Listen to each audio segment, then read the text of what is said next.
Welcome on into Stack and Dubs. This is your host, Chris Chinn.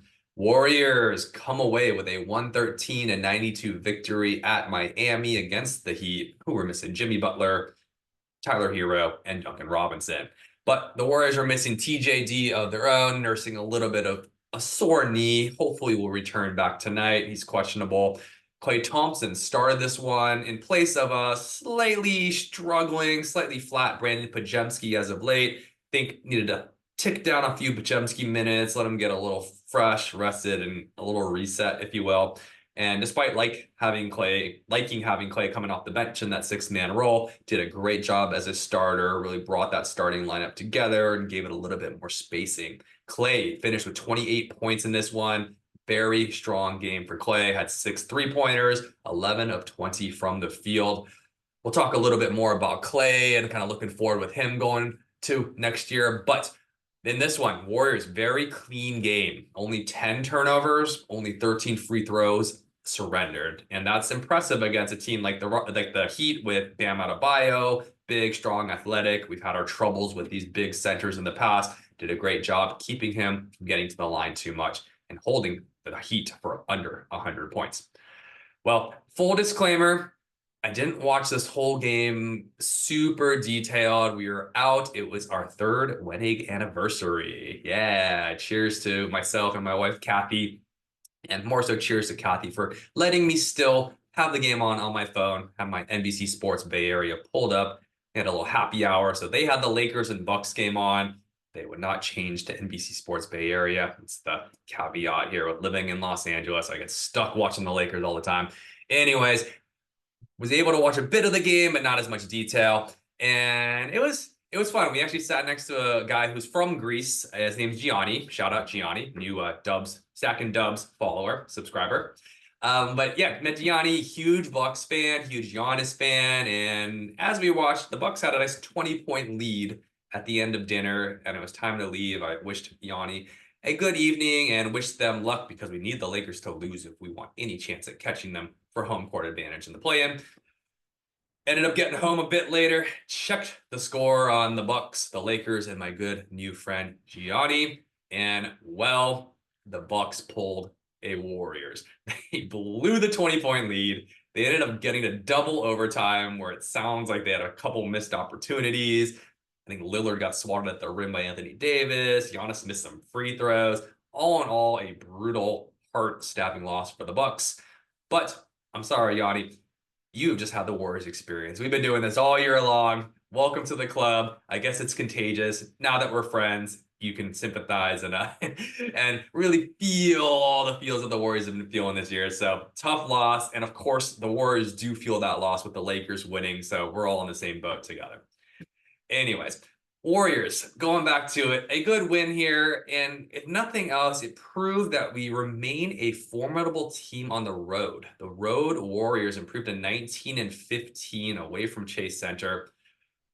If you're good on the road, you have a puncher's chance in the playoffs.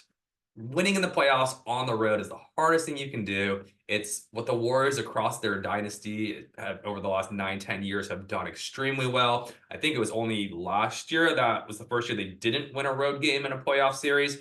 And that's very much why they say, the playoff series doesn't start until a team loses at home. And that's why the Warriors have had success. And that's why I still think there is a puncher's chance that this Warriors team can really make some noise if they get into the playoffs and give a team a little trouble while we're on the road. Steal a game on the road. Now you come back home where the Warriors haven't been great. They haven't even been good. But come the playoffs, that can definitely change. And Chase Center, as we know, is a great home court advantage, especially in the playoffs. So that being said, the road. Why are the Warriors so good on the road? I have my theories. One being just better focus, better effort. When you're on the road, it's just us mentality, right? Especially when you go through something like losing Coach Decky on the road when we were in Utah, I believe. So it really, unites a team, and you find out a lot of team about through adversity, and that's why I've liked the Warriors this year. They've dealt with adversity and they've been strong through it. It's really the problems of excelling when things are going right when we have leads and we're at home, that the wheels have kind of tended to fall off due to lapses. But case in point, right? The Warriors on the road, their defense, a 115 rating compared to at home where it's a 118 rating on defense. 3 points difference. How many games this year have been won, lost, or sent to overtime by 3 points or less? I can count at least a dozen. And the Warriors have played the most clutch games in the league. These close games, we really struggled and we haven't really been closing games. That extra 3 points, whatever it is, for whatever reason on the road, our defense is that much better. That's the difference between maybe 5 to 7 or 8 games of difference of winning and losing. Both home and away, our offense is the same efficiency rating at 118. So there's reasons to think that the Warriors can still dig in, especially in some do or die playoff games at home, and really play this truer to a 115 rating on defense, which is good enough to win. It's good enough to win in a series with some consistency. And most importantly, it's good enough to steal a game on the road. So still hope for these road Warriors as long as they continue to keep showing that effort and then can turn some things on at home. Klay Thompson, well, we already talked about it. Very, very good, efficient output in this one. He shot well. He played well. Everything that Klay's been doing recently has been very encouraging and really gives us some optimism, even from a longer-term view. We've always known Klay's a slow starter to seasons, especially shooting. And that's not all that different from this year. He's really turned it on lately. In the last 19 games, 76 threes on a 42% clip. And those 76 threes are the most in the NBA in that time. So you just look at that in a vacuum and, 19 games is a quarter of the season. Klay's been great for a quarter of the season, offensively, shooting. His percentages on the season is 38% on three, whereas for his career, he's closer to 41%. I tend to believe that Klay hasn't just forgotten how to shoot, but the last couple years since he's returned from injury, he has been under 40%. So I don't know if this is who Klay is or, where do we really project Klay going forward? And that's what I want to talk about. So, Klay is 32, 33, almost 33, if not already. Now, how many more years realistically do we expect him to be playing, at least at this level? And what even is the value of this level that he's at right now? In him, I'd say we're getting let's call it a 40% three-point shooter. We'll kind of hedge the middle here and call him a 40% three-point shooter. He's no longer a 20-point scorer. I think this year we're seeing him at about 17 points. I think he's a little bit better than that, and he has been lately and in the right role. I think we could call him closer to maybe like an 18 and a half, maybe even a 19-point scorer, which in the league these years, that's good for your number 3 scorer, especially if you can space the floor and be a knockdown open 3-point shooter like Klay is. What worries me a little bit, and we've seen some improvements, is just the overall field goal percentage. For his career, he was typically hovering in the 46, 47% field goal percentage, which is great for a shooter. Past couple years, it's been below 42%. And that's where you're getting to be inefficient. And those aren't good shots. If you're shooting as a guard under 44% even, that's not good enough. And you should be shooting less shots or more efficient shots. So we're calling Klay this, right? Let's call him an 18.5-point scorer on 40% from three. I mean, I'd like to think he can kind of get back to like a 43% from the field. And then you're going to give us slightly below average defense. Can't really be a point of attack defender anymore. That's the biggest loss with him. But he can still be effective guarding kind of the small forwards, even power forwards. It's proven to be a decent rebounder over the years. Nothing great.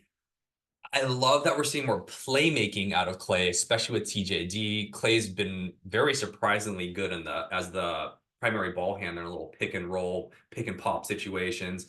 So those are little wrinkles to think that Klay still has a little bit of room for growth into this new role. Whether we call it an aged Ray Allen role or a Reggie Miller role, where they're the third, fourth best guy on the team as a shooter, especially playing 3-and-D.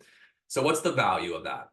Because we're going to be looking at a Klay Thompson contract. The reason I'm saying all this is because we got to pay Klay if we're going to keep him heading forward. How many years do we give him? I'll answer that. I'll say 2 more years. It just coincides with Curry's contract, Draymond's contract, Steve Kerr's contract. Sign him up for 2 more years. takes him through about 35 years old, and then we'll reevaluate there. But how much per year? So if we think of him as a top 5, sixth man in the league, what does that pay? That pays probably closer to like anywhere from 12 to $15 million a year. I think he's a little bit more than that because he can be a starter, because of the pedigree, because of the fact that, hey, like maybe he does get back to being a 42% shooter from three, and that's invaluable in this league.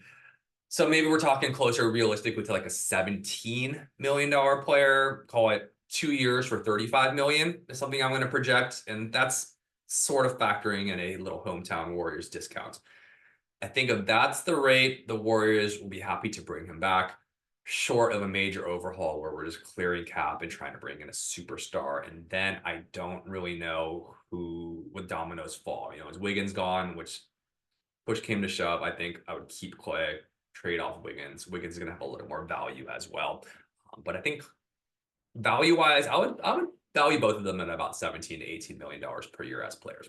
So that's kind of where I'm at with Klay. We'll see how the last 11 games go and see what legs he has left to finish the season. It is encouraging to see how much he has been going late in the season rather than fading and having tired legs. So I do like to see that he's really, the legs seem to be under him, at least at this point in time.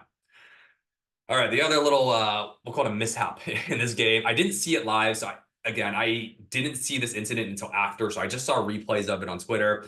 The Draymond Green relapse, we'll call it, with Patty Mills. Draymond is baseline, we're on offense, and I think he's chasing an offensive rebound, and I'll take you through it as I see it. So he has his arm under Patty Mills, and Patty Mills has basically Draymond's arm kind of pinned in against Mills's body. And I think Draymond's initial movement is to flail and show, hey, like my arm's pinned, and he's trying to like come up and bring his arm out, but also draw contact as it's happening so the ref can see that he's being held. Unfortunately for Dre, his arm kind of frees, and rather than just letting the arm go, he decides to kind of trip, flail, whatever we call it, and his arm ends up wrapping around Mills's neck. It's, for all intents and purposes, a clothesline, and it just kind of hooks Patty Mills. So I'll back up and say, I don't know if there was tension or kind of conflict before that, but just in an isolated experience and just seeing the actual foul, I would call it a flagrant foul. It's excessive, it's unnecessary, it's unnatural contact at the neck and head area. By definition, I think I would call that a flagrant foul. In reality, I think we know kind of what Draymond's thought process or lack of thought process is. What he does, and I'm breaking this down by like milliseconds. He's trying to draw the foul, he's flailing, then all of a sudden he's off balance, and his natural reaction in these situations has been to kind of just grab, kind of lock up, just tangle, if you will. Tangle is the right word. He tangles. I don't think he intends to be up in the head or neck area, but that's what happens. And because of that, and because of his past, it looks pretty bad for Draymond. All that being said, it's these flails and these little tie-ups and these, we'll exclude the Nurkic slap and smack of the face, but these little tangles, I don't mind those as much as the mental blow-ups that Dre will have, where he's having meltdowns. I point to the Rudy Gobert headlock and drag. I don't know what that was about. That's far worse for me than these like in the moment little scuffles where he's doing too much, but it's also, I can see what he's trying to do, I guess. So I say all that. Draymond, I think it's just a little lack of focus. You've been very good. You've been kind of locked in to your mindset for the last couple months. As the season's gotten a little away from us, and as bad habits do kind of tend to creep back in, I think that's what this was. Again, it was in an isolated, millisecond to half second of what happened. Cut that out of your bad habits. It's maybe a muscle memory thing. I don't know how to untrain that out of your muscle memory other than, hey, stay locked in at all times like you have been for the last couple months. So that's all I'll say about that. Dre, I think you should have got a flagrant, but I don't think this is by any means a huge step back in what you've already accomplished in the last couple months. Okay, so looking ahead tonight, back-to-back, we play at Orlando. That is a very difficult game. Orlando is big. They've played us tough. TJD and Kuminga are both questionable with knee soreness, so we will definitely need both of them. I think we need our best front court, and that includes both of them and Dre in this game.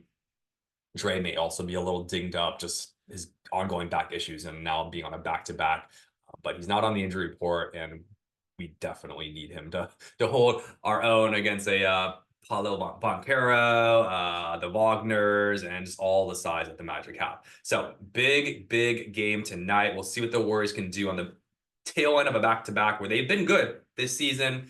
After that, we then go to Charlotte and then to the Spurs.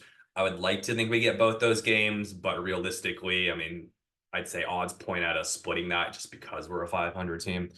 So I will be back with you guys tomorrow. Let's play the Magic tough. A win here gets us to that next stack of dubs, gets us some momentum, gets us believing again. Just a little bit of momentum can do a lot for the confidence of a team, and that's what we need. So let's see it, Road Warriors. Let's have another great defensive road effort. Let's bring some offense, and let's get this dub, guys.